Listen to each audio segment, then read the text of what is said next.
Olá, muito bom dia. Obrigado pela sua audiência e principalmente pela sua companhia. A gente fala de trânsito para começar essa edição do Noticidade Manhã para você que sai de casa neste momento.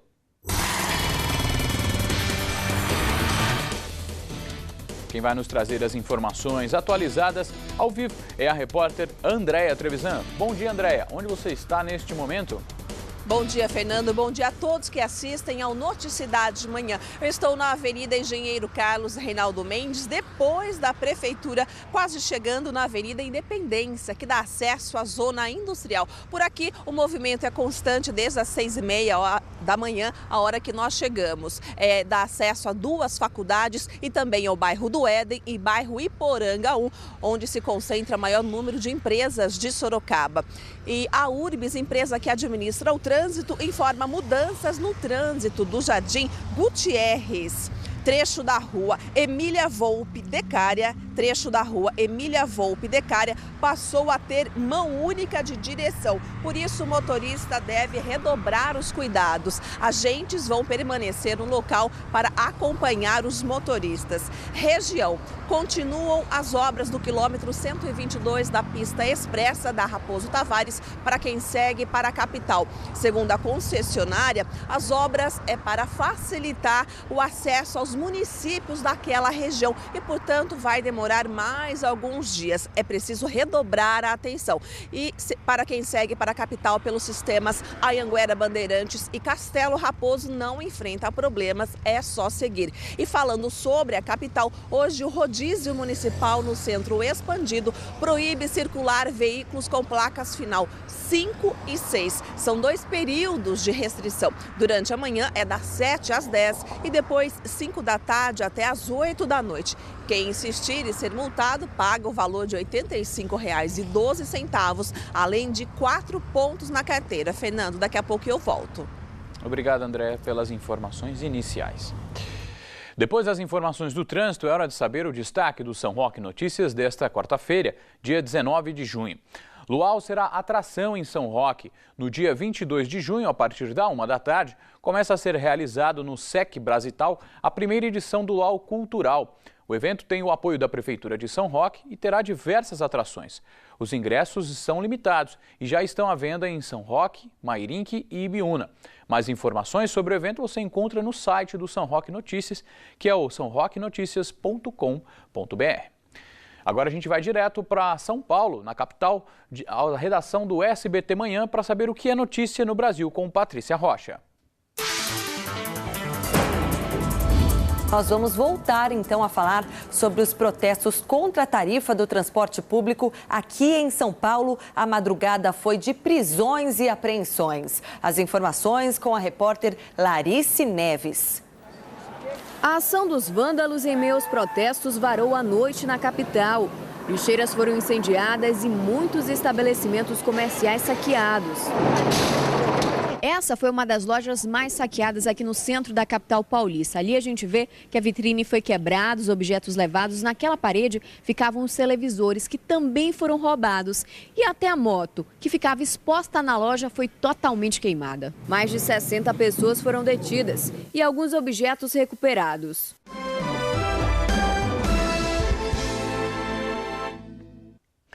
Um homem foi preso com explosivos esta noite no bairro Itapuã, em Sorocaba.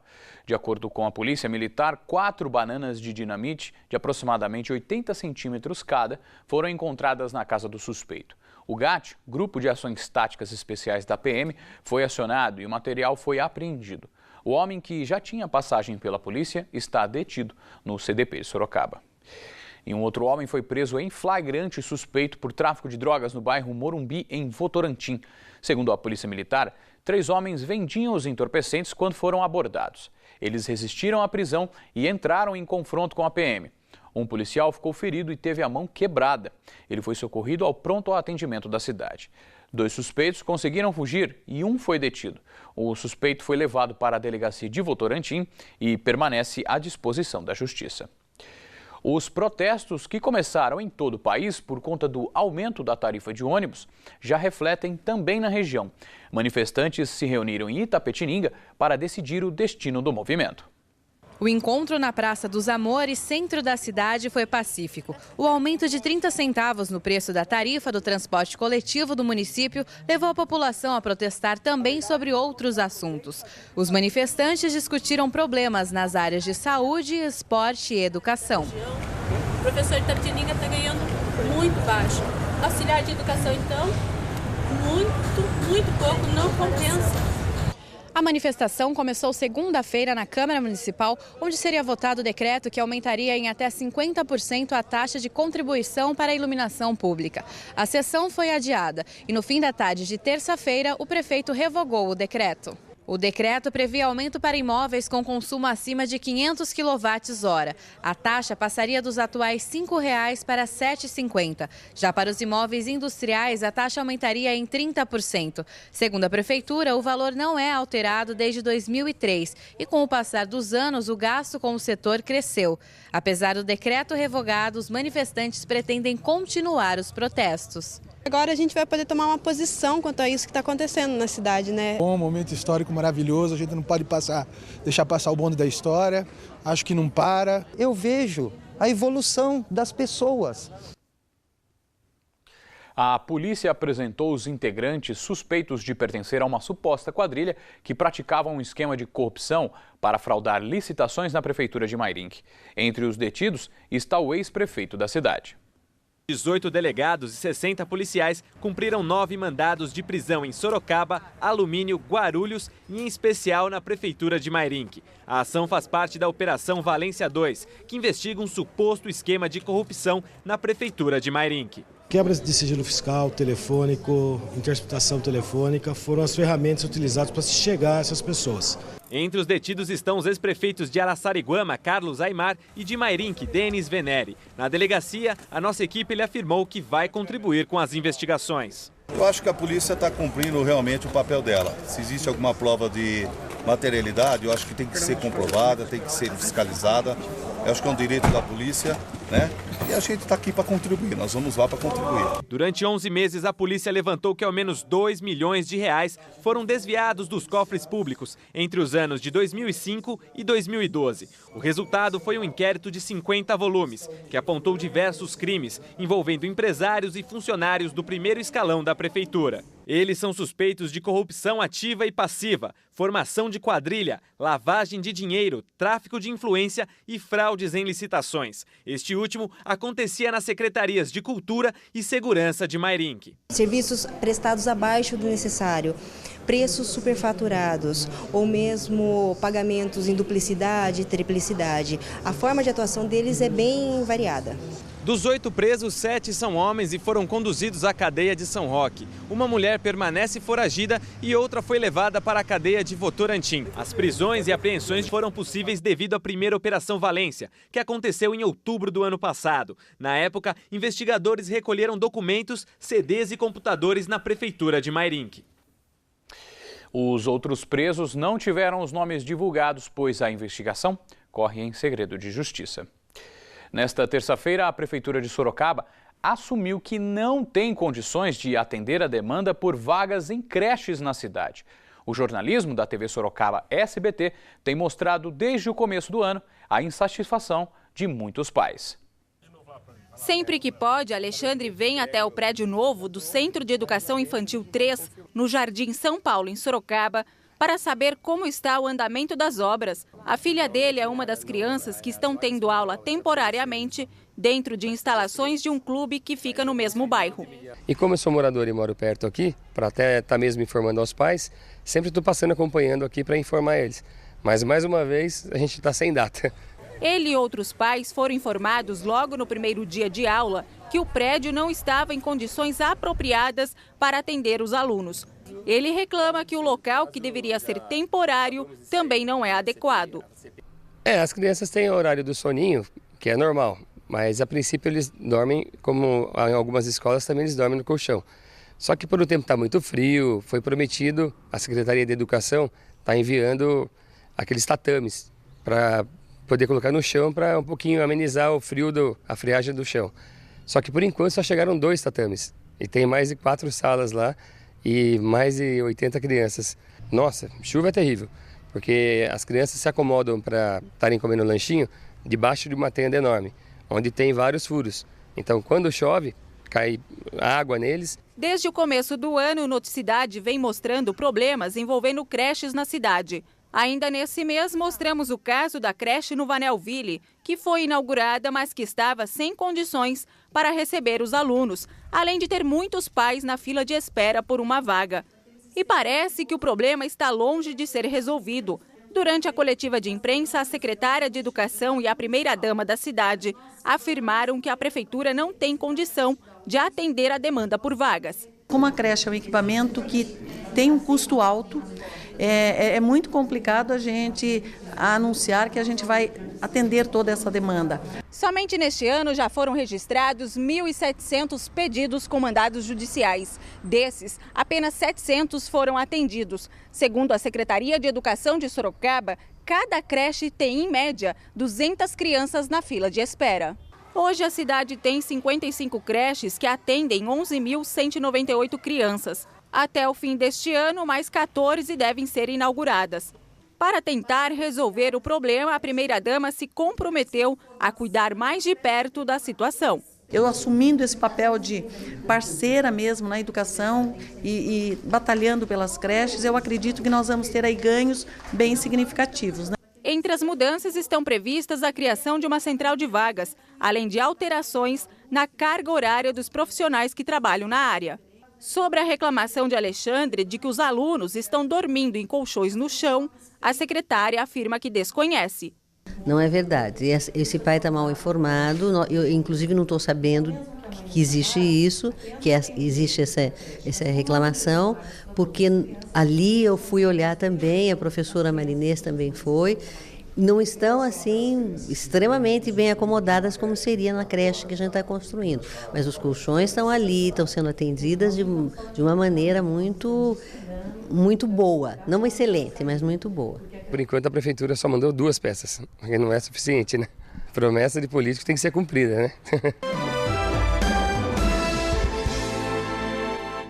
O governador Geraldo Alckmin anunciou a privatização do aeroporto Rolim Amaro, em Jundiaí. O projeto de concessão foi realizado pelo Departamento Aeroviário do Estado de São Paulo. O aeroporto registrou entre 2011 e 2012 um crescimento de 23% na movimentação de aeronaves. Você que é empresário ou dono do próprio negócio aqui na região, preste atenção nesta dica. Estão abertas as inscrições para a palestra gratuita Por Dentro do Código de Defesa do Consumidor para pessoas jurídicas. Quem nos traz outros detalhes é a repórter Andréia Trevisan, que volta a falar conosco ao vivo. Vários temas vão ser abordados, todos sobre os direitos do consumidor. E quem vai falar com a gente agora é a mesma pessoa que vai ministrar a palestra, que é o Aldo Batista dos Santos Júnior, consultor jurídico do Sebrae. Bom dia, é isso mesmo, os direitos e obrigações das empresas perante os clientes ainda geram muitas dúvidas? Sim, bom dia. O Código de Defesa do Consumidor ele gera muita dúvida, principalmente para o fornecedor. Alguns detalhes como troca, quem tem que trocar, devo trocar ou não devo trocar, são assuntos que o fornecedor tem dúvida e que a gente visa o objetivo esclarecer nessa palestra. A exposição de preços, você estava comentando, também gera muitas dúvidas. Sim, a exposição de preço ela é obrigatória, né? Decorre do próprio Código de Defesa do Consumidor e decorre também de uma legislação estadual que nós temos aqui em São Paulo. Então o preço tem que ser colocado e o fornecedor às vezes se confunde no que eu tenho que colocar preço, o que eu não tenho que colocar preço, a gente vai abordar isso também. Quais os outros assuntos, Aldo? A gente vai falar um pouquinho também sobre publicidade abusiva, enganosa, contrato, prazo de troca, direito de arrependimento. Se o consumidor ele tem direito de se arrepender, devolver o produto ou não, quando que pode ser realizado esse direito de arrependimento, dentre outros detalhes. Aquelas letras bem pequenininhas que quase ninguém enxergam também em propagandas, tabloides, isso também será abordado, né? Porque os empresários têm muitas dúvidas em relação a isso. Sim, há uma falsa percepção de que se eu colocar uma letrinha pequena eu cumpri a lei, mas na verdade o que a legislação impõe é que a letra seja colocada de forma que o consumidor consiga visualizar. E não só colocada para cumprir a lei e ninguém tenha condições de ler. A palestra é amanhã às 7h30 da noite, todo mundo convidado? sim, todo mundo convidado, os fornecedores presentes, a gente vai esclarecer e bater um papo muito legal. Ok, obrigada pelas informações. Em Sorocaba, o endereço do Sebrae é na Avenida General Carneiro, número 919, no Cerrado. O telefone para mais informações e também para inscrição é 3224-4342. A palestra é nesta quinta-feira, às 7h30 da noite. Fernando. Bem, André, obrigado. Uma ótima oportunidade para os empresários. Quando você precisa de atendimento médico, você costuma ir direto ao pronto-socorro ou atendimento de urgência? Pois é, mas o que muita gente não sabe é que alguns problemas de saúde podem ser solucionados diretamente nas unidades básicas de saúde. Você vai entender melhor agora na reportagem que nós preparamos para o quadro Espaço Saúde de hoje.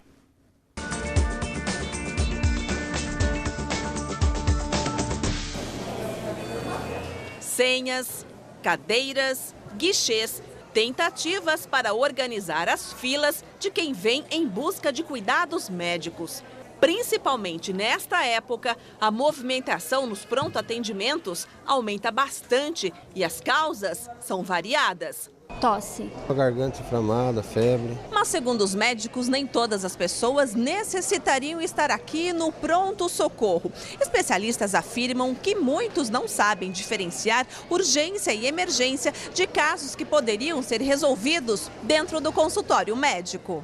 O hospital ele tem que ser deixado realmente para os casos de urgência e emergência. Não é um lugar onde a gente possa passear, digamos assim, né? Ir lá só para ver como é que está, tá tossindo, vou lá dar uma olhada. Não existe isso. Muitas vezes você recebe o paciente que chega com você querendo solicitação de exames, querendo simplesmente o atestado para justificar uma falta por qualquer razão, né? Então, o absenteísmo é uma das principais razões de vinda ao pronto-socorro, infelizmente. Uma pesquisa interna neste hospital de Sorocaba, que realiza atendimentos a particulares e a convênios, revelou que somente 20% dos pacientes realmente precisavam de atendimento no dia. O restante poderia ter marcado consulta, já que não se tratava de urgência ou emergência. O paciente que tem patologia coronariana, um diabético descompensado, dor abdominal, uma dor muscular com incapacidade, coluna, alguma coisa assim. Então nós temos aqui no hospital ortopedistas, clínicos, pediatras para atender este tipo de paciente, este tipo de demanda. Quem passa pela triagem e precisa de mais cuidados, vem para a enfermaria. O paciente que está fazendo um broncoespasmo, uma crise de asma, precisa de uma inalação, ele fica aqui recebendo os cuidados para estabilização. Este paciente ou estabiliza e é liberado para casa ou estabiliza e é internado, é um paciente mais grave, mais complexo. E como todo hospital representa algum tipo de risco, a possibilidade de contrair uma doença muitas vezes é maior que a necessidade de passar horas à espera de atendimento. Criança que tossiu durante um dia porque o narizinho escorreu, que mudou o tempo, por exemplo. A mãe já corre para o pronto-socorro. E aí vai colocar aquela criança que está com uma coriza só por conta do tempo, perto de pessoas, mesmo adultos e tal, com pneumonia, com meningite, com uma gripe mais forte mesmo. Aí a criança acaba adquirindo aquela doença. Minha filha está com conjuntivite, eu já chego a não ficar muito no movimento ali, porque daí eu acho que ela pode pegar alguma coisa a mais também. A quarta-feira será de tempo instável, com possibilidade de chuva no final da tarde e à noite.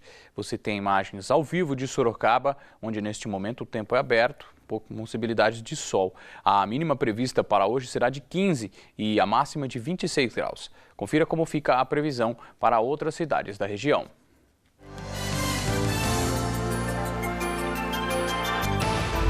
Em Pilar do Sul, as temperaturas variam entre 14 e 25 graus. Capela do Alto tem mesma mínima e a máxima chega aos 26. Em Itu, a mínima prevista é de 15 graus. Tatuí tem mínima de 16 e a máxima não passa dos 27.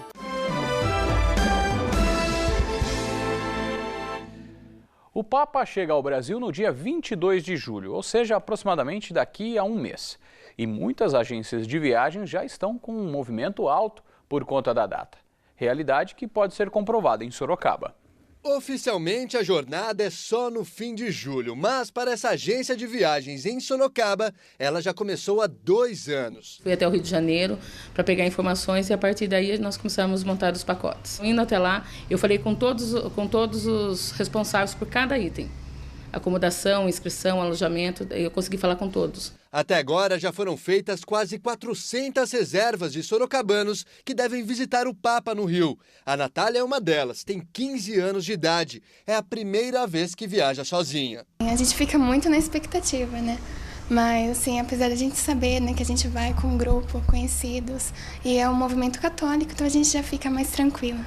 Mas quem vai cuidar dela? A Igreja Católica determinou a cada grupo de até 50 pessoas, 2 responsáveis, um homem e uma mulher. A Kelly será uma das coordenadoras. A credencial já está na mão. Quanta responsabilidade, hein? É grande a responsabilidade. Até nessa última reunião que nós tivemos com eles, eu disse para eles assim, vocês não têm noção da responsabilidade minha. Então eu peço a colaboração deles assim constantemente. Falo, por favor, colabore, eu quero sempre ver vocês, estar perto para a gente poder estar junto o tempo todo. Alisson se inscreveu para ser voluntário durante a jornada. E o melhor disso, vai ver o Papa de pertinho. Então, eu estou na listagem que vai envolver atos culturais e vai ser o cordão da vigília, que vai ser o momento em que o Papa vai estar com os jovens.